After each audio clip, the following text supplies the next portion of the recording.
한 주간 동안도 평안하셨습니까?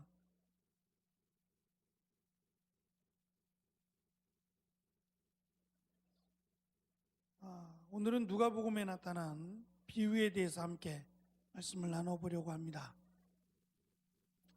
먼저 누가복음에 나타난 16장에 있는 불의한 청지기의 비유와 16장 19절부터 31절에 있는 부자와 나사로의 두 비유입니다.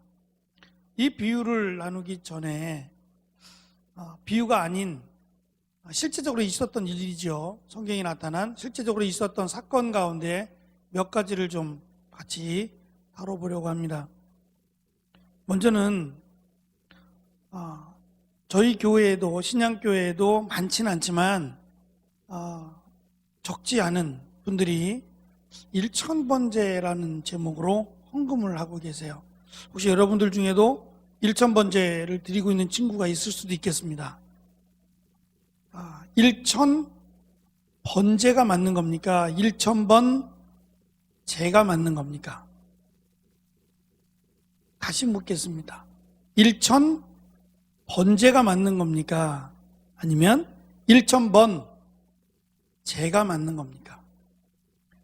한국은 일천번제를 하고 있습니다. 그래서 일천일 동안 하는 거예요. 일천일 동안 꾸준하게 출석부에 도장을 찍어가며 1000번에 걸쳐서 헌금을 드리는 거죠. 그러면 아마 365일, 1년 365일로 계산하면 3년이 조금 못되게 매일같이 하나님 앞에 예물을 드리면 예물을 드리고 예배를 드리면 예배를 드리고 하는 거죠. 한 번은 제가 의정부에서 목회할 때 권사님이 찾아오셨어요. 목사님, 제가 일주일 동안 가족 여행을 좀 가야 됩니다. 남편이 안 믿으니까 남편과 함께 가족 여행을 일주일 동안 제주도로 갔다 와야 되는데 제가 지금 1000번제를 하고 있기 때문에 이 1000번을 어떻게 해결할까 저는 굉장히 고민이 돼서 어떻게 하면 좋을지 제 나름대로 한번 정리를 했습니다. 먼저는 일주일치를 미리 계산해서 한 몫에 드리고 가는 겁니다. 두 번째는 그게 안 되면 제가 돌아와서 일주일을 다시 하는 겁니다. 일주일을 다시 메꾼다는 거죠. 그게 안 되면 목사님 처음부터 다시 해야 됩니까? 지금 295번째인데 일주일이나 비워야 되니까 다시 카운트를 다시 해서 처음부터 다시 시작해야 되는 겁니까? 이 세 가지 자기 나름대로의 답을 가지고 저에게 왔어요. 뭐라고 얘기를 해줘야 될까요? 뭐가 답일 것 같습니까? 1번, 2번, 3번 중에. 이 권사님은 1000번 제를 하고 있었던 겁니다. 근데 성경은 1000번제입니다. 태울 번자를 쓰고 있어요. 숫자 번자가 아니라 하나, 둘, 셋, 넷, 다섯 숫자를 세는 숫자 번자가 아니라 태울 번자예요. 그래서 번제, 태워서 드리는 거거든요. 1000번 제가 아니고 1000번제였던 거예요. 영어 성경에서는 이 1000번제를 so graced라는 최상급을 썼어요. 그러니까 1000마리를 한 몫에 드린 거예요. 한 번에 1000번을 한 몫에 드렸어요. 그거를 성경은 1000번제라고 했어요. 물론 1000이라는 말 제가 자주 강조하죠. 숫자에 대해서 정말 1000이냐 아니면 1000이 조금 넘었냐, 넘어도 상관없어요. 그냥 많을 때, 너무너무 많을 때는 1000이라는 표현을 쓴단 말이죠. 숫자를 일일이 세지 않고도 100이 넘어가고 500이 넘어가고 그러면 너무 많을 때 그냥 통틀어서 1000이라고 말을 하니까 딱 세가지고 1000 그러지 않을 수가 있다는 거죠. 어쨌든 1000번 제가 아니고 1000번제였으며 한 번에 1000마리를 태워서 드리는 어마어마한 제사였죠. 그러면 하나님께서 솔로몬의 1000번제 때문에 솔로몬에게 지혜도 주시고 솔로몬에게 하나님의 특별히 은혜를 베푸셨느냐? 요것 때문에 이제 많은 분들이 일천번제를 하는 거예요. 하나님이 일천번제를 통해서 내 기도를 응답하신다. 자칫 한국에서 오랜 시간 동안 품에 품고 해왔던 샤머니즘 가운데 하나죠. 백일기도라는 거. 백일기도, 비나이다 백일기도와 상당히 흡사합니다. 그럼 일천일을 안 하면 우리 기도 안 들어줘요? 만약에 일천일 동안 기도해서 들어준다면 해야 돼요. 그럼 매번 일천일 해야 돼요. 매번 일천일. 영화 제목 같다. 천일 동안. 그럴듯한데요. 천일 동안. 예? 그 천일 동안은 죄도 짓지 않고 천일 동안은 경건하게 살고, 야, 굉장히 좋은데요. 그럼 천일이 지나면 어떻게 할 거예요? 다시 처음부터 1부터 세 가지고 천? 한 번에 드린 것보다 사실은 천일 동안 그렇게 할 수 있으면 그게 더 대단해요. 한 번에 1,000마리 이상을 한 번에 태워서 하나님께 드리는 제사보다 1,000일 동안 내가 꾸준하게 하나님 앞에 나와서 예배드리고 하나님 앞에 나온다는 것 훨씬 더 소중해 보인단 말이죠. 그래도 원래 무슨 뜻이었는지는 알아야 되겠다는 거예요. 귀하다는 것도 알겠고 좋다는 것도 알아요. 하지 말라는 것도 아니고 또 그 마음에 품는 것도 알겠는데 1,000일을 했기 때문에 1,000일 동안 기도했기 때문에 솔로몬에게 하나님이 지혜를 주셨고 하나님이 그만큼 크게 사용하셨다라고 생각한다면 그건 아니라는 거예요. 하나님 마음에 맞았기 때문에 응답을 한 거지. 그 기도가 솔로몬이 했던 기도, 그 기도의 내용이 하나님 마음에 들었기 때문에 응답을 한 거지. 얼토당토 않게 전혀 하나님과 상관없는 기도를 1,000일 동안 때를 쓴다 그래서 하나님이 응답하시겠느냐? 그건 아니라는 거죠. 만약에 그렇다면 공부하지 말고 하나님 저 서울대학 들어가게 해주세요. 1,000일 동안 빌어. 에? 한번 해봐요. 들어가게 해주나. 에? 그러니까 솔로몬이 한 기도가 하나님 마음에 들었고 하나님 마음에 합한 만족할 만한 기도였기 때문에 응답하신 거지.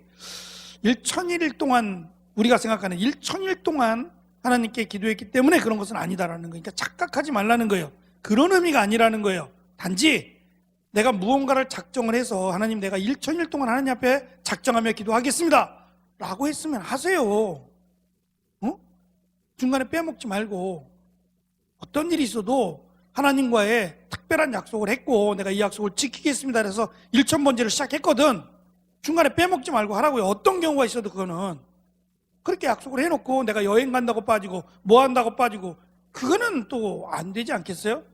하겠거든 말이에요. 만약에 내가 1,000일 동안 기도하겠다라고 했거든 그동안만큼이라도 한번 하나님 앞에 적극적으로 나와서 내 신앙을 회복할 수 있도록 한번 도전해 보라는 거예요. 근데 그렇게 해야만 된다는 건 없다는 거예요.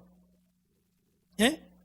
누구에게나 다 1,000일 동안 작정해서 기도해 그거는 아니다라는 거예요. 그런 건 없습니다. 그러면 이거보다 더 중요한 건 솔로몬이 왜 이렇게 했냐는 거예요. 왜? 아버지인 다윗도 이렇게 안 했고요. 모세도 안 했고 아브라함도 안 했어요. 성경에 우리가 생각하는 믿음의 사람들이라고 말하는 그 누구도 1,000번제를 한 적은 없어요.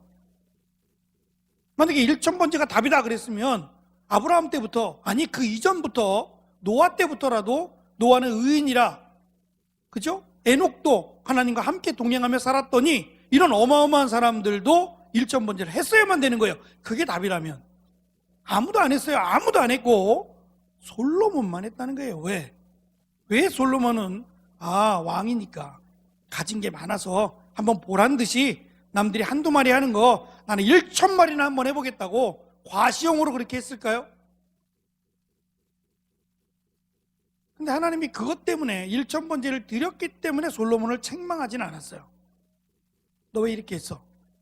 누가 이렇게 하라 그랬어? 혼내지는 않았다고요. 그러면 솔로몬은 나쁜 어떤 악의적인 목적에서 자기를 드러내기 위해서 1,000번제를 한 것은 아니었다는 거예요. 제가 이렇게 말을 조금 돌리고 있는데 돌리는 이유는 우리가 성경을 읽을 때 그냥 읽는 것도 좋아요. 그냥 읽는 것도 좋은데 왜? 라고 하는 의문사를 한 번쯤 넣어보세요. 왜? 사실은 거기에 큰 은혜가 많아요. 무조건 믿습니다. 저는 성경이 나타나는 거 의심하지 않습니다. 성경에 있는 거 있는 그대로 무조건 믿습니다. 아멘. 그것도 굉장히 좋아요. 근데 궁금하지 않으세요? 궁금해봐요 좀. 그래서 왜라는 단어를 한번 넣어봐요. 왜 아브라함도 노아도 모세도 성경에 나타난 어떤 사람도 일천번제를 안 했는데 왜 솔로몬은 했을까라는 점이에요. 그 이유는 아버지 다윗 왕이죠. 아버지 다윗 왕은 아내가 많았어요. 정략 결혼이죠. 주변에 있는 나라들이 자기의 딸을 다윗에게 줘서 다윗이 점점 강대국이 되어 가니까 우리나라를 침략하지 못하게 하기 위한 정략 결혼들을 했어요. 그러다 보니까 당연히 아내들이 많아지게 생겼죠. 근데 이 아내들만 많아지는 게 아니야. 아내들이 많아지면 자식들도 많아지죠. 이 자식들은 왕가의 자녀들이에요. 엄마도 공주고 아빠도 왕자고, 그러니까 직계 후손들이에요. 우리가 말하면 왕이 될 만한 자격을 태어날 때부터 갖추고 태어난 아들들.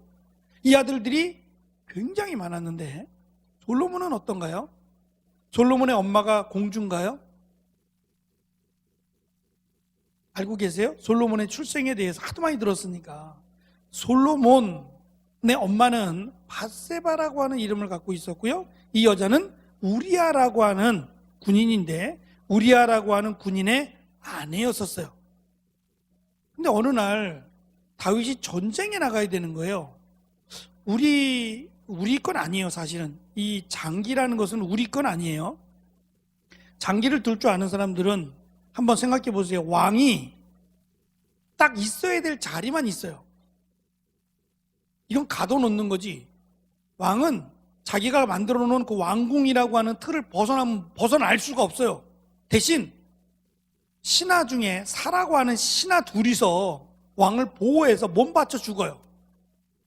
몸바쳐 끝까지 몸바쳐 죽습니다. 그리고 왕은 그 안에서 요리조리 피하다가 잡혀먹으면 그 장기는 끝나요. 그러니까 왕은 끝까지 숨어 있는 거예요.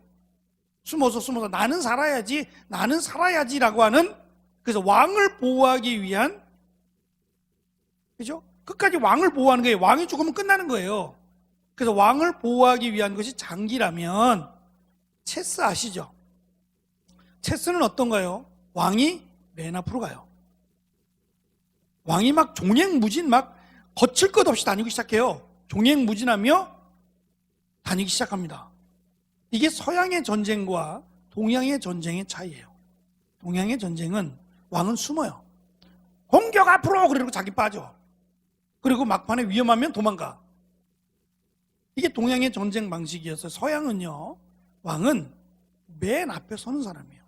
공격 앞으로 그러면 자기가 먼저 뛰어들어서 가장 먼저 선두를 지휘하는 사람이 왕이에요. 그래서 이스라엘 사람들이 처음에 왕을 달라고 할 때 그 목적이 뭐였냐면 우리를 적들로부터 구원할 왕, 전투에 능하고 전쟁에 능한 그런 왕을 우리에게 달라고. 그래서 사울이 이스라엘 사람들 중에 가장 키가 컸다는 얘기가 잘 보여야 되잖아요. 왕은 누구보다 커야 돼요. 잘 보여야 되니까. 그래서 왕이 앞으로라고 소리를 치면 모든 신하들이, 모든 이스라엘 백성들이 다 따라 움직여야 되니까 작으면 안 보이잖아요. 그래서 키가 가장 큰 사람을 요구했어요. 근데 다윗은 전쟁에 안 나가요. 이 전쟁은 이길 거라는 거죠. 자기가 안 나가도 이길 거라고 생각해서 안 나가요. 나가야 됩니다. 왕이 왕궁에 있는다는 것은 있을 수 없는 거였어요. 아까 제가 체스 이야기를 한 것처럼 왕은 언제나 전쟁 맨 앞에 서서 선두 지휘를 해야 되는 그런 사람이 왕이에요. 근데 교만한 거죠. 교만했던 거예요. 그리고 저는 예루살렘은 언덕 위에 있어요. 굉장히 높은 언덕 위에 있는데 이 언덕 위에서 가장 충성스러운 신하, 자기에게 충성을 약속하는 신하부터 가까운 곳에 둬요. 왕궁 가까운 곳에 충성스러운 신하를 바짝 두는 거예요. 근데 그 가운데 눈으로 봐서 확인될 만큼 가까웠으니까 우리아는 이스라엘 사람은 아니에요. 이름의 뜻 자체가 이스라엘 사람은 아니지만 충성스러운 신하였던 것은 분명해요. 나중에 다윗이 밧세바가 아기를 갖고 나서 이러다가는 들통나니까 우리아를 잠시 휴가를 줘요. 휴가를 줘서 밧세바와 함께 있으라고. 그래서 밧세바가 아기를 갖게 되면 이 아기가 다윗의 아기인 거를 감춰버리려고 휴가를 줬는데 밧세바에게 가지 않고 거기서도 왕을 지키고 있어요. 문에서 거기서 잔단 말이에요. 그러니까 얼마나 충성스러워요, 이 신하는. 그죠? 그러니까 가까운 곳에 있었던 게 분명하고, 왕은 그 시간에 한가로이, 지금 자기의 수하들은, 이스라엘 백성들은 전장에 나가서 전쟁을 준비하고 있고 전쟁을 치르고 있는데 자기는 한가로이 왕궁을 거닐고 있다가 저녁 시간쯤 되면 여자들이 이제 집 위에가 집 안이 아니고 2층 정도 쪽에다가 그 목욕통 같은 걸 만들어 놓고 거기서 목욕을 한단 말이에요. 근데 이것을 볼 수가 없는 게 집이 높을수록 안 보이는 거잖아요. 밑에서 볼 수는 없는 거니까. 그럼 보이는 것은 왕궁밖에 없는 거예요. 왕궁은 높은 곳에 있다 보니까 왕궁에서는 그 아래에 있는 것들이 다 보인단 말이죠. 근데 왕이 거기 있을 이유가 없는 거예요. 남자들은 다 나가 있으니까. 남자들이 다 나가서 전쟁에 있으니까, 남자들이 없으니까 당연히 목욕을 해도 상관없는 거 아니에요. 밧세바가 나빠서 음란해서 그런 게 아니라 남자들이 없다라는 생각에 당연히 편하게 목욕을 하고 있었던 건데 보였단 말이죠. 보였단 얘기는 가까웠단 얘기예요. 가까웠으니까 보였죠. 근데 그게 인간의 욕망이라는 게 그런 거예요. 밧세바가 저 여자가 누구냐고 물었을 때 그냥 데리고 와, 그런 게 아니라 물어봤단 말이죠. 저 여자가 누구냐 물어봤더니 당신의 수하 중에 우리아라고 하는 수하의 아내이더이다 그랬어요. 멈춰야죠. 멈춰야죠. 근데 멈추지 않아요. 그리고 데리고 와요. 데리고 와서 밧세바를 취하려고 하니까 밧세바가 그때가 생리하는 기간이었어요. 그럼 또 멈춰야죠. 또 멈춰야 되는데 다윗은 끝날 때까지 기다려. 하나님은 몇 번의 기회를 줬단 말이에요. 멈추라고 몇 번의 기회를 줬는데 그 기회를 깨닫지 못하고 결국은 우리아를 죽입니다. 편지를 써서 우리아가 맨 앞에 서게 하고 우리아는 적들의 손에 죽임을 당하게 만들어요. 그리고 밧세바를 자연스럽게 아내로 맞이합니다. 그래서 태어난 아들이 솔로몬입니다. 물론 그 다음에 태어난 아들은 죽고 그 다음에 태어난 아들이 솔로몬이긴 하지만 어쨌든 그런 과정 가운데 솔로몬은 태어나게 돼요. 그러면 다윗과 많은 공주들 사이에 태어난 왕자들이죠, 일명. 그 왕자들이 솔로몬을 볼 때 뭐라 그러겠어요? 왕자로 인정하겠어요? 솔로몬은 쥐죽은 듯이 살아야 돼요.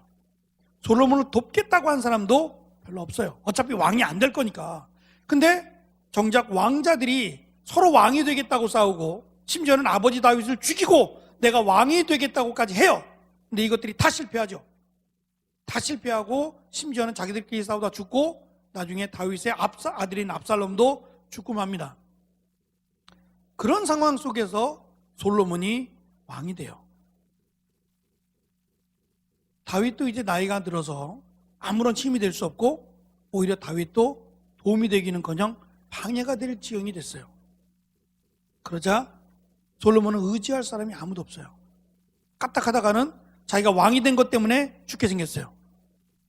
아니 아버지 다윗도 죽이려고 했는데 자기 죽이는 거 일도 아닐 거 아니에요? 그러니까 자기가 왕이 되는 게 오히려 더 위험해져 버린 거예요. 다 자기만 죽이려고 할 텐데. 그래서 솔로몬이 했던 것이 일천번제예요. 하나님만 바라자는 거죠. 하나님 지혜를 주셔서 이스라엘 백성들을 잘 다스릴 수 있도록 도와주시고 하나님 이 백성이 하나님께 나올 수 있도록 도와달라고 정말 하나님 마음에 맞는 기도는 맞아요. 근데 일천번제를 했던 이유는 그것 때문이에요. 아무도 자기를 도와줄 사람 없고 심지어 아버지도 자기를 도와줄 수 없고 이제 나이 들어서 곧 돌아가실 텐데 그리고 어느 누구도 자기의 편이 되지 못해요. 그래서 솔로몬은 일천번제라고 하는 전혀 생각지 못했는데 예상치 못한 방법으로 하나님 앞에 번제를 드리게 된 거예요. 근데 이 번제를 드렸기 때문에 하나님이 뭐 축복을 줬거나 지혜를 준 건 아니다라는 거예요. 하나님 마음에 맞는 기도였기 때문에 그랬지 일천번제가 아니어도 상관없다는 거예요. 그러니까 일천번제라고 하지 마세요. 그냥 죽을 때까지 기도해. 예? 2000번제, 3000번제, 4000번제 의미 없다는 거예요. 그냥 내 평생에 주 앞에 나와서 기도하며 주 앞에 나와서 예배 드리겠다. 그게 더 성경적이라는 말이에요. 꼭 일천번제를 해야만 하나님 응답하신다라고 생각하면 그건 잘못 생각하고 있는 거고 성경을 잘못 알고 있는 거예요. 이해하시겠어요? 하고 있는 사람들은 해요. 하는데 1,000번이 끝났다고 하지 그만두지 말고 그냥 계속 하라고. 계속. 그래서 뭐 9,899 뭐 이렇게 해서 계속 세 나가요. 계속 세 나가서 자녀들에게 물려줘. 엄마가 24,500번까지 했으니까 너는 24,501번부터 하렴. 물려줘봐 한번. 그래서 계속 하도록. 그거 힘들 것 같으면 아예 하지 말고 그냥 평생 하세요. 평생 하고 자녀들에게 평생 주님만을 섬기라고 하세요. 1,000일에 빠져가지고 1,000번이라고 하는 것에 매혹돼가지고 잘못된 길로 가지 말고 의미 없어요. 근데 제가 처음에 말씀드렸듯이 한 번에 드린 것보다는 1,000번이 더 의미가 있어요. 근데 어쨌든 1,000번을 작정했다면 작정한 것처럼 하라고요. 예배 빠지지 말고 새벽 제단을 쌓을 거면 빠지지 말고 제대로 정신 차리고 1,000번 하나님께 드려보라고요. 예? 근데 너무 숫자 놀이에 민감해서 1,000번을 해야만 들어주신다. 그런 착각 속에는 빠지지 말라는 거예요. 두 번째, 솔로몬에 대해서는 참 할 말이 많은데요. 이 솔로몬 하는 시간은 아니니까 하나만 더 여러분들에게 가르쳐주면 솔로몬의 지혜라고 우리가 칭하는 게 하나 있어요. 솔로몬의 지혜. 야, 솔로몬은 정말 대단한 거야. 대단한 지혜를 가지고 있어. 라고 평가받을 만한 사건이 하나 있죠. 아이에 대한 거예요. 아이. 갓 태어난 아기. 두 여자가 있는데 한 여자는 어떻게 아이를 깔아 죽이죠? 잠버릇이 얼마나 고약한지. 응? 근데 이 잠버릇이 고약한 게 아니라 이 여자의 삶이 그랬던 거예요. 아마 술을 먹었던 것 같고 이 여자의 삶이 그랬어요. 그러니까 자녀에 대한 애틋함도 없고 그냥 아무데나 그냥 방치하고 막 그랬기 때문에 애가 죽은 거지. 정말 아이를 사랑했다면 그렇게 될 리가 없어요. 근데 한쪽 여자는 똑같은 상황 가운데 아이가 태어났고 근데 자기 아기는 죽었단 말이죠. 그러니까 몰래 이 여자의 아이를 바꿔쳐버렸어요. 죽은 아이를 주고 살아있는 아이를 내 아이처럼 바꿔버렸어요. 엄마가 아이를 못 알아보겠어요? 네? 얼마나 많이 봤는데 딴 사람들은 못 알아봐도 엄마는 알아요. 쌍둥이가 있으면 우리 같은 경우 쌍둥이 일란성 쌍둥이인 경우에는 이게 자주 보지 않는 사람들은 똑같이 보여요. 헷갈리죠? 근데 엄마 가족들은 금방 알아요. 뭔가 달라도 분명히 달라. 뭐 눈썹이 한쪽에 올라갔거나 아니면 하여튼 뭐 버릇이 있거나 분명히 다른 게 하나 있거든요. 그것만 봐도 찾아낼 수 있어요. 내 아이가 아닙니다. 그래가지고 두 엄마가 살아있는 아이를 안고 서로 내 아이라고 하며 솔로몬에게 재판을 요구합니다. 솔로몬이 뭐라 그랬죠? 서로 자기 아이라 그러니 반을 갈라서 공평하게 나누어주면 좋겠다. 그랬더니 진짜 엄마가 어떻게 아이를 갈라요? 아이가 죽느니 차라리 저 여인에게 주십시오라고 했겠죠. 그러면 누가 봐도 누가 진짜 엄마인지 확연하게 드러나죠. 그러니까 그 판결이 정말 기가 막히다. 이야, 솔로몬은 정말 지혜로운 왕이야 라고 알고 계시죠? 거기까지 문제가 있어요. 무슨 문제가 있냐? 우리는 그냥 지나쳐 버렸어요. 이 여자들의 직업이요. 두 여자가 똑같은 직업을 갖고 있는데 이 여자들의 직업을 혹시 아시나요? 성경은 분명히 밝혔어요. 창기입니다. 창기예요. 몸을 파는 창기. 그러면 이스라엘 백성들은 하나님께서 이스라엘 백성들을 광야로 이끌어낼 때부터 절대 두지 말아야 될 그 금기시 되는 것 중에 하나가 뭐냐면 창기입니다. 이스라엘 백성 내에는 몸 파는 여자라는 건 없어요. 절대 두지 못하게 했어요. 왜요? 하나님의 형상을 닮은 하나님의 백성이고 하나님의 형제요 자매이기 때문에 절대 창기는 있을 수 없어요. 근데 어느 때부터 창기가 들어왔느냐? 솔로몬이에요. 다윗 때에도 창기 이야기 없습니다. 솔로몬 때부터 창기가 있었어요. 그러면 엄격하게 말하면 이 여자를 살려준 것만 해도 사실 어떻게 보면 은혜예요. 창기는 돌돌돌 죽이는 거거든요. 그렇잖아요. 창기는 돌 맞아 죽는 겁니다. 근데 살아있다라는 것은 이 솔로몬 시대가 얼마나 타락했는지, 예? 솔로몬 때부터 아니면 그 다윗이 나이가 많아서 그 이후부터 그랬는지 알 수 없지만 어쨌든 솔로몬이 하나님의 지혜를 가지고 있었고 하나님을 두려워했다면 이 문제를 해결했어야 돼요. 적어도 이 두 사람이 이스라엘 백성이 있지는 않아야 되는 거예요. 살려주는 것까지는 그럴 수 있어요. 그것도 은혜니까 살려주는 것까지도 있을 수 있는데 정말 지혜를 원한다면 이 두 여자에 대한 것만큼은 명확하게 규정을 줬어야 돼요. 이스라엘 백성들 진영에서 쫓아냈거나. 근데 거기에 대한 언급은 아무것도 없어요. 그냥 살려준 것, 아이의 엄마의 아이를 찾아준 것만으로 결론이 끝난단 말이에요.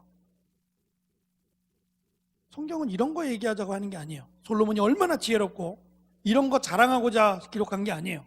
정말 하나님이 원하시는, 솔로몬을 통해서 말씀하시고자 하는, 솔로몬을 통해서 하나님께서 우리에게 들려주시고자 하는 지혜라는 것은 하나님을 정말 두려워했느냐는 거예요. 솔로몬이 정말 하나님을 두려워했어요? 이것뿐만이 아닙니다. 말을 키우지 말라 그랬는데 말을 키웠죠. 그것뿐이 아니고 신당을 세웠고 우상을 섬겼고 우상을 섬기는 여자들과 결혼을 했고 결국은 하나님으로부터 아버지 다윗 때문에 솔로몬이 멸망을 당하지 않는다라고까지 말씀하실 정도로 정말 추악한 모습을 보이고 말았어요. 그게 무슨 지혜고 그게 무슨 축복이에요? 예? 하나님의 축복은 내가 다른 사람보다 더 뛰어나고 하나님으로 많은 재물을 가지고 이런 걸 축복이라고 말하지 않습니다. 성경에서 가르쳐주고 있는 축복은 하나님이 함께하는 겁니다. 비록 내가 보잘것없어요. 사람들이 볼 때 나를 인정할 만하지 않아요. 아무것도 잘난 것도 없고 자랑할 게 없어요. 그러더라도 하나님은 그 사람과 함께하길 원해요. 하나님을 사랑하면 말이죠. 비록 세상적인 기준에서 볼 때는 나를 내세울 게 아무것도 없고 존경받을 만한, 박수를 칠 만한 게 아무것도 없다고 할지라도 하나님 말씀대로 살아가고 있다면, 하나님을 사랑하고 있다면 하나님은 그와 함께 하신다는 거예요. 그것이 성경에서 우리에게 가르쳐주는 가장 큰 축복이에요. 제가 하나만 더 말씀을 드릴게요. 중요해서 그런 거예요. 여러분들에게 가르쳐줄 게 많다 보니까 굵직굵직한 것만이라도 좀 가르쳐드리고 성경을 그냥 읽지 말라고 하는 의미에서 가르쳐드리는 거예요. 가인과 아벨 아시죠? 아담의 직계자손인데 가인과 아벨인데 하나님은 가인의 것을 받지 않았어요. 그리고 아벨의 제사를 받았는데 가인의 제사는 곡식 농사를 져서 곡식으로 드리는 제사였고 아벨은 양을 쳤어요. 그래서 양을 통해서 짐승의 제사를 드렸단 말이죠. 어떤 분들은 아벨의 제사는 피의 제사였기 때문에 받으신 거고 가인의 제사는 피의 제사가 아닌 곡식의 제사였기 때문에 안 받았다라고 말하는 사람도 있어요. 말도 안 되는 얘기예요. 왜냐하면 소제나 속제제나 이런 어떤 제사법에 대한 것은 레위기서에 가서야 나오는 거예요. 그 이전까지는 없는 거예요. 그러니까 아담의 후손 가인과 아벨 그때는 없어요. 없다는 거예요. 그냥 번제 하나밖에 없어요. 태워서 드리는 것밖에 없지. 뭐 야채가 됐든 채소가 됐든 뭐 양이 됐든 태워서 드리는 것밖에 없지. 소제로 드린다든지 화목제로 드린다 이런 건 없다는 거예요. 레위기에 가서나 있는 거니까 아무런 상관이 없다. 그러면 왜 하나님이 가인이 드린 걸 안 받았느냐? 가인이 드렸기 때문이에요. 그럼 왜 아벨 거 받았느냐? 아벨이 드렸기 때문이에요. 아벨이 드린 건 다 받아요, 하나님이. 가인이 드린 건 다 안 받아요. 이해가 되세요? 우리가 하나님께 예배를 드리는 것은 예배 때문이 아니에요. 내가 예배를 드리는 거기 때문이에요. 아시겠어요? 헌금도 마찬가지예요. 하나님이 받으시는 것은 헌금의 금액이 아니에요. 나에 대한 상징의 헌금인 거예요. 그러니까 나를 받으신 거면 헌금을 받으시는 거예요. 하나님이 거지예요? 하나님이 돈이 없어요? 아니에요. 나의 삶을 드리는 거기 때문에 하나님이 그 제물을 받으시는 거고 예물을 받으시는 거지 금액으로 받으시는 게 아니란 말이에요. 그래서 내가 하나님 앞에 제물을 드릴 때 이 예물이 나를 대표한다고 생각하고 드리셔야 돼요. 내 삶이, 내 신앙의 고백이 이 예물에 담겨 있다라는 것으로, 그래서 하나님이 받으시는 거지 1,000만 원 드리니까 받고 10만 원 드리니까 5만 원 드리니까 1,000원 드리니까 안 받고 그런 게 아니라는 거예요. 두 렙돈이라는, 과부가 드렸던 두 렙돈은 3,000원이에요. 이것이 그 여자의 전부였어요. 근데 그 여자가 누가복음 끝쪽에 나오는 건데, 누가복음 끝쪽에 오늘 집에 가서라도 읽어보세요. 끝쪽에 그 여자가 드린 거 어떻게 보면 다 드린 것으로 번역은 돼 있어요. 그래서 내 주머니를 몽땅 털면 하나님이 받으시겠구나. 네? 이런 얘기 많이 해요. 그래가지고 갑자기 헌금 바구니 돌려가지고 주머니 있는 거 다 털어내고 막, 그럼 하나님 받으시고. 그런 게 어디 있어요? 준비하지 않고 준비되지 않는 거 그렇게 갑작스럽게 주머니 다 털어가지고. 물론 때에 따라서 환경은 다를 수 있지만 하나님은 그런 걸 원하시는 게 아니에요. 여기서 이 과부가 드렸던 헌금을 하나님 예수님이 칭찬하신 이유는 뭐냐면, 그 여자가 드렸던 그 헌금에 대한 그 예물에 대한 그 단어가 삶이라는 뜻이 있어요. 삶. 그 여자는 돈이 아니라 삶을 드렸던 거예요. 금액과 상관없이. 그러니 이것이 얼마나 소중하게 드렸겠어요. 금액은 작아요. 근데 바리새인들이나 율법사들이 자랑하면서 드렸던 이 예물, 이게 어떻게 해서 번 건지는 알 수 없지만 하나님이 기뻐하실 만하지 않았어요. 예를 들면 가난한 사람들에게 기도해주고 돈 뜯어내고 과부의 것을 빼앗고 이런 것들이 많았어요. 이거 하나님이 받아요? 하나님은 돈을 받은 게 아니에요. 삶을 받으시는 거예요. 그래서 아벨이 악한 자라고 얘기합니다. 마음이 악하고 하는 행동이 악해요. 동생을 죽여버리겠다고 생각할 만큼 악하단 말이에요. 안 받아요. 뭘 드려도 안 받아요, 하나님은. 근데 아벨이 드리는 거는 뭘 드려도 받아요. 하나님이 받으시는 건 나지, 헌금이 아니에요. 돈이 아니라고요. 나를 받으시는 거예요. 그래서 내 삶, 시간이나 내게 주어진 여러 가지 일들 속에서 하나님은 그것을 받으신다는 거예요. 비록 내가 지금은 어렵고 내가 드릴 수 있는 재물이 적고 그럴 수 있어요. 하나님은 나를 받으시길 원한다. 그래서 여러분들이 이렇게 저녁 시간에 나와서 찬양을 드리는 이것도 하나님 받으실 만한 향기로운 재물이 되는 거예요. 나의 시간을 드렸잖아요. 나의 땀을 드렸고 나의 열정을 드렸잖아요. 그러니까 하나님은 그것을 받기를 기뻐하신다는 거예요. 자, 이제 누가복음으로 들어가서, 누가복음에는 두 번의 비유가 연달아 나오는데 16장 1절부터 13절에는 불의한 청지기래요. 이 사람이 왜 불의하냐면, 여기서 청지기라는 것이 누가복음 2장에 나타난 연회장하고 똑같아요. 그 당시에는 권한이 굉장히 많았어요. 그러니까 연회장은 잔치를 주관하는 거예요. 포도주 얼만큼 필요해, 이거 여기엔 이거 필요해, 다 주관해요. 그러니까 맡기는 거예요. 아예 그냥. 예를 들면 그거 요즘 같으면 그러죠. 돌잔치 할 때 그 잔치를 내가 함부로 못 하잖아요. 예약은 내가 할 수 있어요. 얼마짜리 식사, 뭐 장소 사용비 얼마 이런 건 할 수 있겠는데, 보통 그냥 딱 맡길 때는 매니저에게 알아서 하라고 맡겨요. 그럼 매니저가 다 알아서 장소를 구하고 식당 연락해서 가격 얼마짜리 식사도 구하고 이벤트는 뭘로 할 건지 다 계획을 하는 거예요. 그 매니저가. 지금 그런 식이에요. 결혼을 하면 이거를 다 주관하지 못하니까 매니저에게 딱 맡겨서 매니저가 다 알아서 해요. 포도주는 이만큼 준비해. 이 정도면 충분하겠어. 손을 씻는 물은 이만큼이면 되겠네. 먹는 음식은 이렇게 하고, 뭐 손님들을 위한 이런 건 다 계산해요. 떼어먹어요.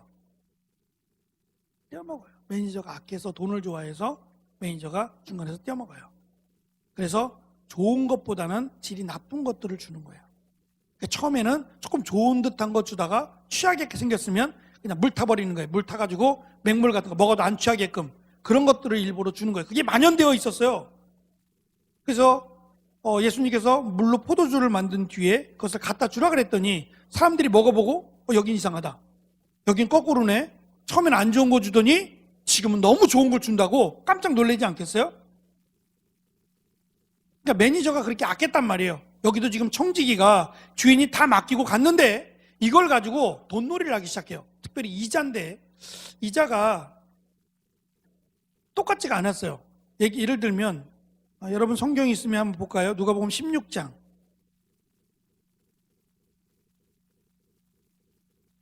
마태, 마가, 누가복음 16장 1절부터 13절에 있는 내용인데요. 이 청지기가, 불의한 청지기가 불의하다라고 하는 소문이 들려져서 주인이 이 사람을 해고하려고 그래요. 쫓아내려고 하는데, 다 빼앗고 쫓아낼 때에 내가 그럼 어디 가서 빌어먹지? 라고 생각을 하고 이제는 다른 사람에게 그 받아야 될 것들을 깎아주기 시작하는데요. 그 5절 잠깐 6절 5절 6절을 보면 빚진 자에게 일일이 불러다가 먼저 온 자에게 이르되 내가 주인에게 얼마나 빚졌느냐 묻고, 6절 기름 100마리니이다. 그 뒤에 나오면 기름이 나오고 그 다음에는 밀가루가 나와요. 7절에는 밀 100석이니이다. 이르되 80이라 쓰라. 기름인 경우에는 100말, 그럼 50이라고 써라. 그럼 50은 이자예요. 100말이니다. 그럼 80이라고 써라. 그럼 20말은 이자예요. 그러니까 이자가 다른 거예요. 어떤 것은 이자가 20%, 어떤 건 이자가 50%. 귀한 걸수록 이자가 많이 붙어요. 구하기 쉬운 것일수록 이자는 조금 붙고, 구하기 어려운 것들은 이자를 많이 붙여 먹는 거예요. 그러니까 이 사람이 지금까지 받아왔던 이자를 다 떼는 거예요. 이자는 안 받겠다. 원금만, 주인 거니까 원금만 내라. 그리고서는 이제 이자는 자기가 안 받겠다는 거예요. 그러면 이 사람들이 이런 게 어디 있어요? 다른 데 가서 빌리면 그만큼의 이자를 줘야 되는, 여기는 안 받겠다 그러니까 이 사람이 너무너무 고마운 거죠. 근데 이 사람은 자기 거 갖고 한 게 아니라 결국은 주인 거 가지고 그런 거예요. 근데 이게 무슨 내용이냐 하면, 이 사람이 왜 이렇게 20% 또는 50%의 이자를 매겨가면서까지 불이하게 돈을 모았느냐 이거예요. 첫째는 유대인들은 하나님의 나라에 들어가는 순서가 부자예요. 아브라함의 복을 받았으니까, 또는 욥의 복을 받았으니까. 그래서 하나님은 의인에게 부귀와 영화를 준다, 이렇게 믿어왔던 거예요.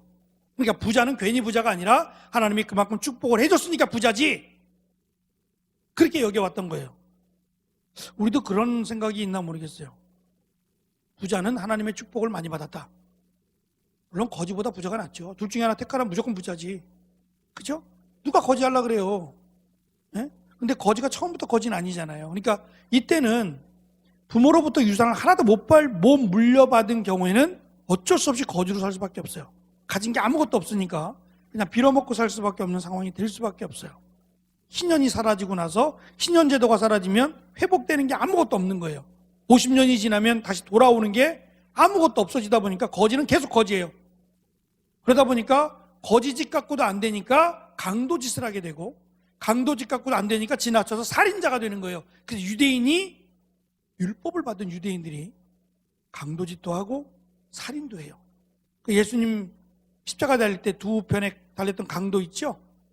살인자요, 강도요라고 말했던 그 두 사람 다 유대인이란 말이에요. 근데 예수님 당시에는 그랬단 말이에요. 구약에서는 상상도 할 수 없는 일이죠. 그러니까 이 사람이 주인의 것 가지고 왜 이렇게 이자를 많이 붙여서 돈을 벌려고 했느냐? 부자가 되려고 그러는 거예요. 부자가 되면 하나님의 나라에 들어간다 라는 것 때문에. 또 한 가지는 우리하고 비슷한데, 혹시 모를 일들에 대한 준비예요. 내가 언제 어떻게 될지 모르니까 돈을 모아야겠다. 돈을 충분히 모아놓으면 내가 어떠한 일을 겪어도, 심지어는 여기서 쫓겨나도 이것 가지고 먹고 살지라고 하는 생각, 미래에 대한 준비입니다. 이 준비, 자기를 위한 미래의 준비를 위해서 이자를 붙여서 없는 사람의 것을 더 빼앗은 거예요. 그래서 악하다고 말합니다. 자기의 미래를 위해서, 자기의 앞날을 준비하기 위해서 다른 사람의 것을 빼앗는 거예요. 근데 반대로 그 사람이 자기의 것을 안 받겠다는 거예요. 주인의 것만 갚아라. 내가 매니저지만 나한테는 안 줘도 된다. 그리고 내가 받아야 될 이자의 몫은 하나도 안 받고 원금만 갚아라. 주인의 것만 갚으라는 거죠. 그럼 자기는 아무것도 남는 게 없는 거예요. 청지기를 하면서도 돈을 아무것도 가질 수 없는, 미래를 준비할 수 없는 거예요. 근데 이것을 성경은 지혜롭다고 얘기하는 거예요. 그래서 너가 불이하게 모았던 재물로 친구를 사귀라는 거예요. 이 얘기를 하자면 친구에 대한 얘기를 좀 해야 됩니다. 제가 읽었던 책 가운데 타이틀의 제목이 뭐였냐면, 친구의 이게 타이틀 제목이에요. 이게 뭐지? 유대인들은 두 가지밖에 없어요. 친구, 또 하나는 원수. 원수는 네가 죽든지 내가 죽든지 둘 중에 하나 죽는 거예요.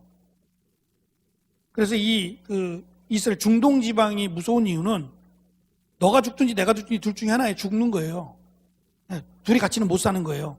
이게 굉장히 무서워요. 그럼 친구는 뭐냐? 친구는 가족을 넘어가요. 정말 달라는 대로 다 줘요.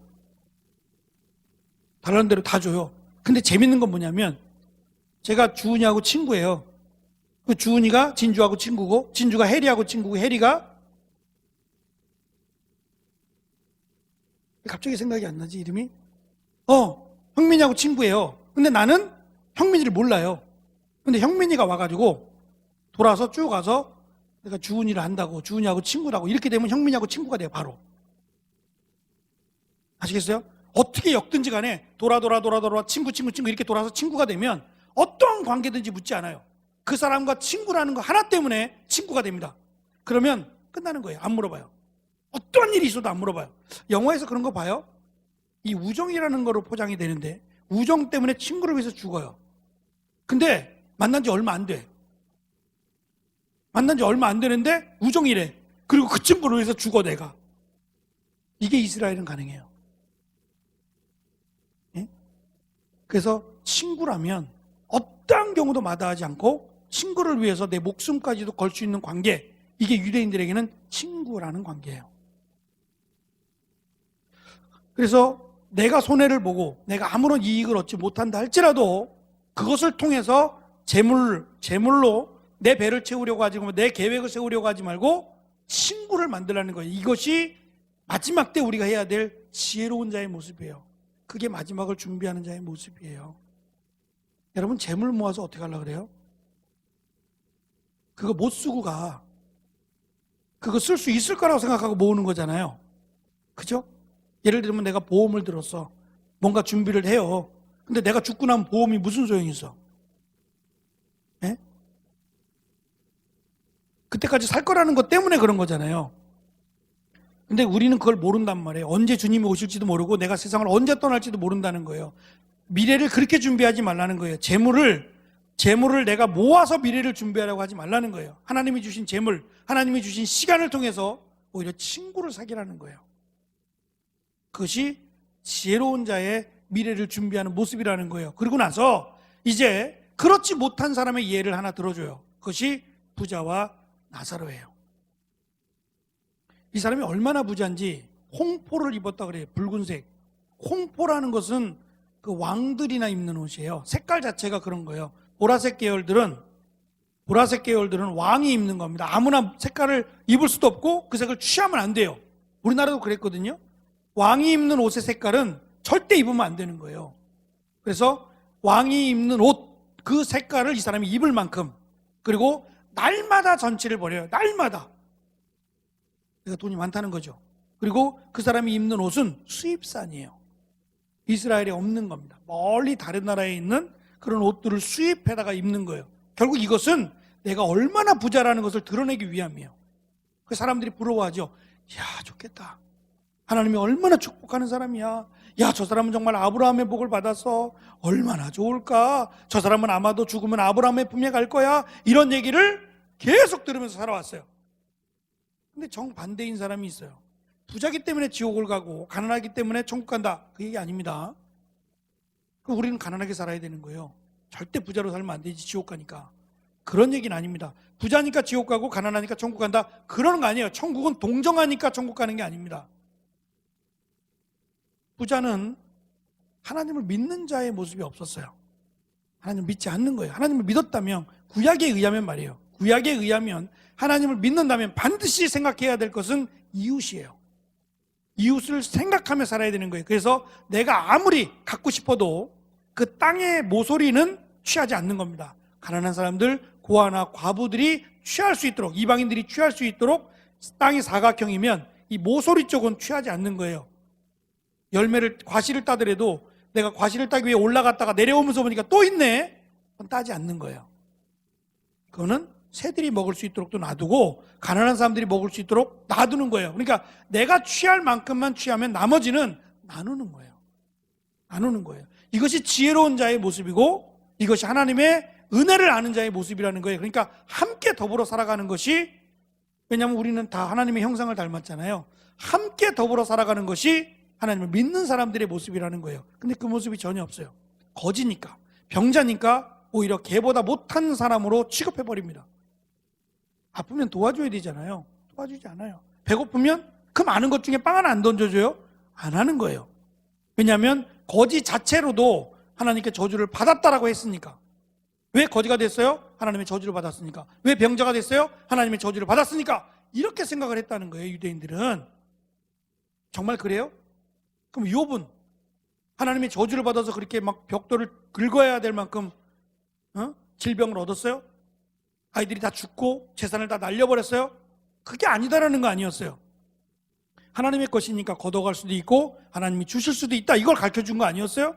그러면 이 땅에서 내가 받는 것, 이 땅에서 내가 취하는 것은 하나님의 은혜로 받은 거예요. 그러면 감사하고 내가 취할 것까지만 취하고 나머지는 다른 사람을 위해서 쓰라는 거예요. 그것이 지혜롭게 사는 사람, 하나님을 잘 믿는 사람의 기본적인 모습이 된다는 거예요. 근데 그 모습이 없어요. 자, 누가복음 16장 뒤로 쭉 가봅니다. 죽었어요. 나사로가 먼저 죽고 그 다음에 부자도 어느 정도 시간이 지나서 오래 살 수는 없는 거잖아요. 100년, 200년은 살 수 있는 거 아니죠. 그러니까 부자도 자기의 수명이 다해서 죽었어요. 죽어서 이제 딱 죽은 뒤의 모습이 이어져 나오는데 보니까 자기가 아브라함의 품에 들어가 있는 게 아니라 나사로가, 거지였고 병자였던 나사로가 아브라함의 품에 들어가 있고 자기는 지옥으로 와 있는 걸 보게 돼요.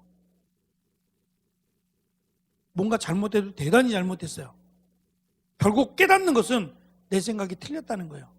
지금 이 말씀을 주는 이유는 이 말씀을 보고 있는 살아있는 우리들에게 하신 말씀이고 이미 살아있던 그들에게 하신 말씀이에요. 예수님 당시에 이 말씀을 들었던 유대인들에게 하신 말씀이에요. 너희들의 생각이 잘못됐다는 거예요. 이대로 가면, 이대로 살아가면 다 지옥이다. 그래서 부자가 얘기해요. 나에게 형제 5이 있어요. 16장 28절. 내 형제 5이 있으니 그들에게 증언하게 하여 그들로 이 고통받지 않게, 이 고통받는 곳에 오지 않게 하소서라고 말합니다. 30절에 가면 이제 내 형제들이 뉘우치지 않을 것 같으니까 나사로를 보내가지고, 죽었지만 나사로를 보내가지고 형제들에게 이렇게 살면 죽는, 이렇게 살면 너희 먼저 죽었던 부자처럼 다 지옥 간다. 그러니 이렇게 살아라 라고 하면서 가르쳐 주길 원했어요. 안 된다는 거예요. 안 된다 그랬더니 때를 씁니다. 그래도 살아있는 사람이 말하는 것보다 죽었다 살아있는 사람이 말하는 게 훨씬 더 설득력이 있지 않겠습니까? 라고 하면서 30절에 보면 그렇지 아니하나이다 아버지 아브라함이여, 만일 죽은 자에게서 그들에게 가는 자가 있으면 어떻게 해요? 회개하리이다 라고 말해요. 부자는 회개하지 않았어요. 지금 자기에게 형제 5이 있는데 이 형제 5도 다 똑같이 여기 오게 생겼다는 거예요. 그럼 회개한다는 건 뭘 말해요? 잘못했어요 하나님, 내가 죄를 졌네요, 죄송해요, 잘못했어요, 이걸 회개라고 말하지 않는다는 거예요.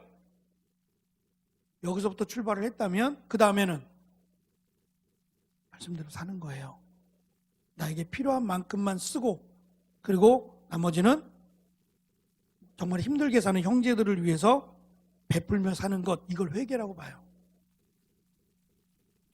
그러니까 내 죄를 고백하는 것, 여기서 회개라고 말하지 않습니다. 하나님 잘못했습니다. 제가 하나님 앞에 죄를 졌습니다. 하나님 용서해 주세요. 끝! 이게 회개가 아니에요. 이걸 회개라고 말하지 않아요. 회개는 기도했어요. 그러면 기도한 대로 살아갈 때 그때야 회개라고 말한다는 거예요. 아시겠어요? 이거 굉장히 중요한 겁니다. 그래서 회개라는 것은 똑같은 죄를 자주 반복하지 않아요. 실수할 수 있어요. 우리가 사람이다 보니까 자주 넘어지고 실수는 해요. 그런데 내가 회개라고 하고 하나님 잘못했어요, 내가 이러한 죄를 져서 다시는 이러한 죄를 짓지 않기를 원합니다라고 기도했어요. 그러면 거기에 따른 행동이 나오는 거예요. 그러면 이런 죄를 또 안 질 거 아니에요. 네? 근데 왜 또 죄를 짓느냐? 왜 또 자꾸 죄를 반복해서 짓느냐? 입으로만 회개하기 때문이에요. 내가 삶으로 회개한다면 바뀌어야 되는 거예요, 삶이. 네? 입으로는 얼마든지 할 수 있다니까요. 근데 입으로 하는 것은 회개라고 말하지 않아요.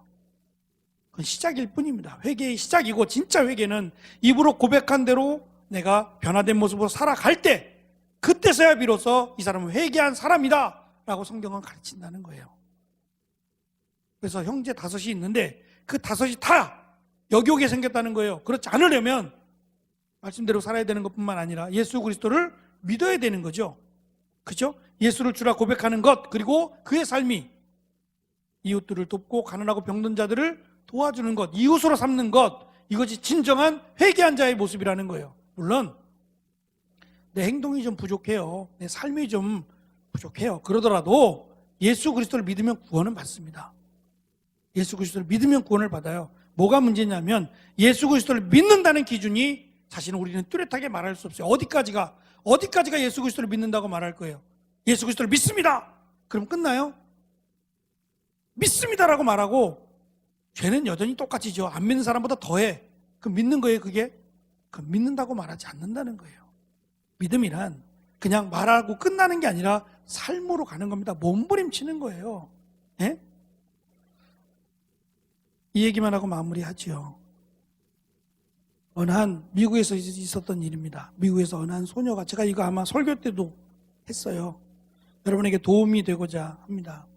실제로 있었던 일이고, 아버지와 딸이 함께 살고 있었는데 이 아버지는 고주망태예요. 술 먹고 뭐 직장도 제대로 못 다녀요.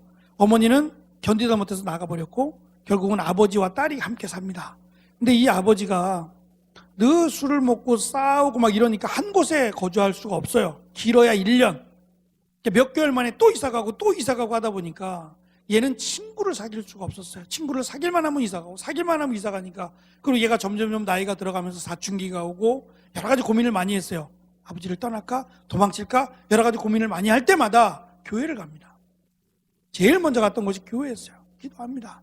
하나님, 왜 나에게 이런 아버지를 주셔서 아버지 빨리 죽었으면 좋겠어요. 하나님은 살아계신 거예요? 도대체 나를 사랑이나 하고 계신 거예요? 내가 기도를 하는데 기도를 들으시는 거예요?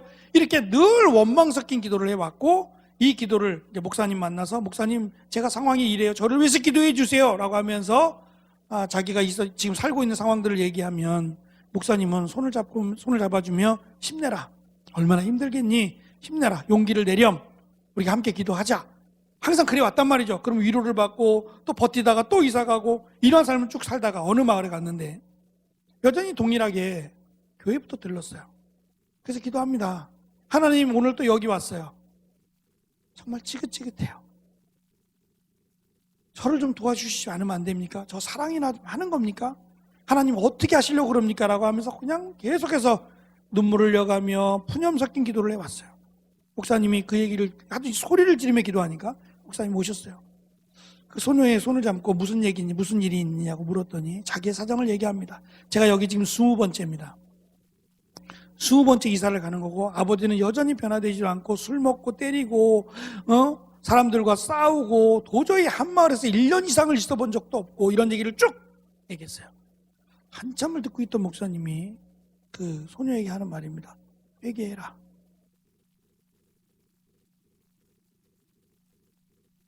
소녀가 잘못 들은 것 같았어요.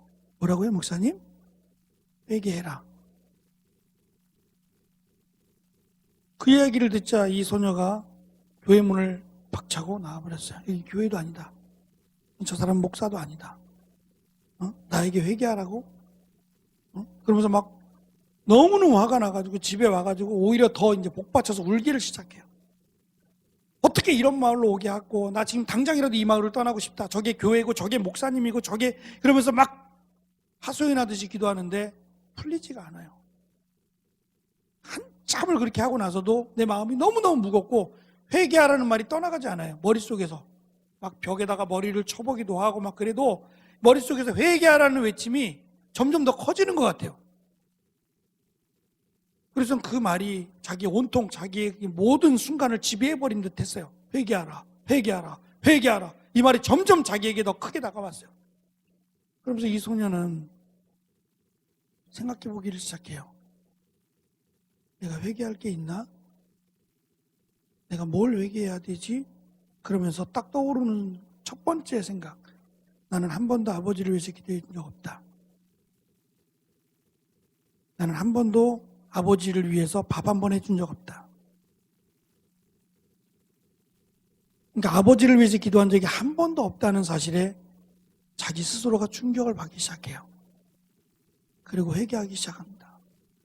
내가 하나님의 사랑을 받고 있는 딸이고 내가 하나님을 사랑한다고 하나님이 나를 여기까지 도와주셨다고 고백을 하면서도 한 번도 나는 아버지를 위해서는 기도해 준 적 없습니다.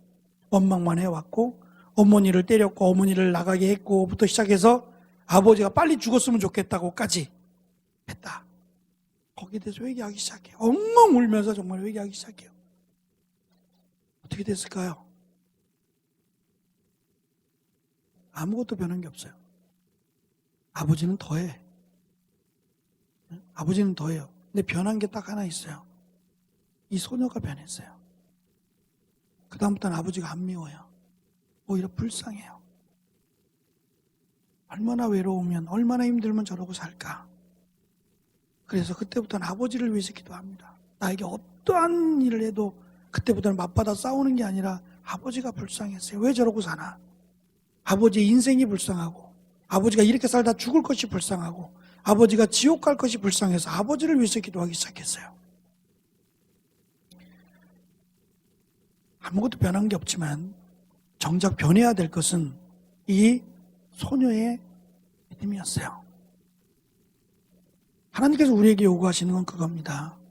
환경이 변해줘야 우리가 믿겠습니다, 이게 아니라는 거예요. 환경은 더 악해질 수 있어요. 더 안 좋아질 수 있어요. 그래도 우리에게는 여전히 하나님 나를 여기까지 인도하심에 감사할 수 있고, 하나님 나와 함께 하신다 말씀하셨으니 기뻐할 수 있는 것, 이것을 우리는 믿음이라고 말합니다. 그렇다면 회개라는 것은 내가 잘못한 것들에 대한 회개가 아니라 내가 하나님을 기쁘시게 하지 않고 살았던 것들에 대한 회개까지도 가야 됩니다. 내 삶이, 내가 지금까지 살아온 모습들이 나를 위해 산 게 아니라 하나님의 영광을 위해 산 것이 아니라 나를 위해서 내 욕심을 채우고 내가 바라는 목적을 이루기 위해서 살아왔다면 우리는 여기를 위해서, 이것을 위해서도 기도할 수 있어야 돼요. 하나님이 우리를 언제 부를지 몰라요. 후회하지 않기를. 제가 이번 주일날 그랬잖아요. 저 뒤에 계신 애 목사님이 남은 때 주의 뜻대로, 저분이 얘기한 거거든요. 언제 부를지 몰라요. 저도 그렇고 여러분도 그렇고 떠날 때 후회하지 않도록 항상 하나님을 기쁘시게 하고 삽시다. 재물이 됐던, 시간이 됐던, 우리의 젊음이 됐던, 우리 언제 하나님 부를지 몰라요. 근데 지금을 하나님을 기쁘시게 하고 살아갑시다. 지금 이 순간 언제든지 간에 지금 내가 하나님을 기쁘시게 하고 살아갈 수 있다면 우리는 얼마를 살든지 간에 행복한 삶을 살 것이며, 불의한 청지기가 아니라 잘하였도다 착하고 충성된 종아라고 하는 칭찬을 들으며 행복한 이 땅의 삶이 될 거라고 생각합니다. 여러분도 저도 하나님을 기쁘시게 하는 자로, 그래서 충성된 자로 그렇게 세워져 가기를 소망합니다. 기도합니다. 이 시간 우리 같이 한번 기도합니다. 죄를 지어서가 아니라 내가 깨닫지 못해서 하나님을 기쁘시게 하지 못한 것, 우리 한번 기억해 봅시다. 미워했던 사람들보다 사랑하지 못했던 사람들을 기억해 봅시다. 나를 힘들게 했던 사람들을 위해서 나는 기도하지 않았고, 나를 힘들게 했던 일들에 대해서 나는 감사하지 않았고, 하나님을 믿는다 하지만 감사하다는 말보다 원망의 말이나 불평의 말이 혹시라도 앞선 것이 있다면 이 시간 같이 한번 기도합니다. 하나님을 기쁘시게 하며 살기를 원합니다. 고백하며 기도합니다. 주님 감사합니다. 이 시간 우리는 계속해서 비유의 말씀을 듣고 있습니다. 불의한 청지기는 하나님의 것을 가지고 자기의 재물을, 자기의 욕망을 채우고자 재산을 모으려고 했고, 그 사람의 아픔보다는 내 눈앞에 있는 목적을 이루기 위한 야욕에 불타올랐던 사람입니다. 그는 어리석은 사람이었고 참으로 어처구니 없는 삶을 살았다라고 성경은 말씀하고, 심지어 그는 회개하지 않았다. 그래서 아브라함의 품이 아니라 지옥이라고 하는, 가지 말아야 될 곳을 가는 사람으로 우리에게 가르쳐 줍니다. 하나님, 내가 믿는다고 말합니다. 내가 회개한다고 말합니다. 나의 삶은 어떻습니까? 회개한 자의 삶답게 살고 있습니까? 믿는 자의 삶답게 살아가고 있습니까? 하나님을 기쁘시게 하고 살아가고 있습니까? 나에게 주어진 시간, 나에게 주어진 환경, 내가 지금 처한 이 순간이 하나님을 기쁘시게 하고 있습니까? 하나님은 우리에게 재물이 아니라 바로 나를 하나님이 원하십니다. 하나님이 원하시는 곳에 내가 서 있기를 원합니다. 세상은 우리를 내버려 두지 않습니다. 다른 사람보다 더 나아 보이기 위해서 힘쓰라고 하고, 다른 사람보다 더 많은 것을 소유하라고 우리에게 부추기고 있지만, 우리는 그것들보다 하나님을 기쁘시게 하는 일에 우리의 삶을 들여지기를 원합니다. 그것이 우리가 이 땅을 살아가야 될 이유며 그것이 우리가 이 땅을 잘 살고 있는 이유이기 때문입니다. 우리의 젊음을 주 앞에 드리기를 원하여 이 시간 주 앞에 나와 찬양을 드리며 하나님 말씀을 들은 사랑하는 청년들에게 하나님 은혜를 더하여 주시고 하나님을 알아가는 지혜를, 기쁨을 저들에게 더하여 주옵소서. 하나님의 말씀은 살아있고 운동력이 있을 뿐만 아니라 무엇과도 바꿀 수 있는 달고 오묘한 말씀임을 우리는 기억합니다. 이 말씀을 사모할 수 있는 갈급한 심령을 우리에게 더하여 주옵소서. 우리가 비유를 통하여 주님께서 우리에게 가르쳐 주신 말씀들을 배우고 있습니다. 이 말씀들을 기억하고 이 말씀에 합당한 삶을 살아가는 우리 모두가 될 수 있도록 주님이 인도하여 주옵소서. 주께서 함께하여 주옵소서. 이 말씀을 들었습니다. 우리가 오늘의 삶 가운데 혹시 내가 정리해야 될 일들이 있다면 기도함으로 또 정리하는 삶으로 하나님께 나아가기를 소망합니다. 누구를 미워하는 마음이 있었습니까? 하나님의 자녀로 원수 맺고 살아가지 않기를 원합니다. 누구를 미워하는 마음보다 그를 위해서 기도하는 마음을 더하여 주시고, 정말 무엇라고 설명할 수 없이 밉더라도 그를 불쌍히 여기게 하여 주옵소서. 그래서 그를 위해서 기도하게 하시고 그가 하나님 앞에 나아올 수 있도록 우리가 중보로 기도하며 살아갈 수 있도록 은혜를 더하여 주옵소서. 오늘도 말씀을 들었습니다. 이 말씀이 우리의 가슴밭에 심기워져서 귀한 열매를 맺을 수 있도록 하나님 함께하여 주옵소서. 돌아가는 발걸음 위에도 하나님 은혜를 더하여 주시고 평강을 주옵소서. 감사합니다. 예수님의 이름으로 기도합니다. 아멘. 수고하셨습니다. 오늘 여기까지 하겠습니다. 다음 주에 뵙겠습니다.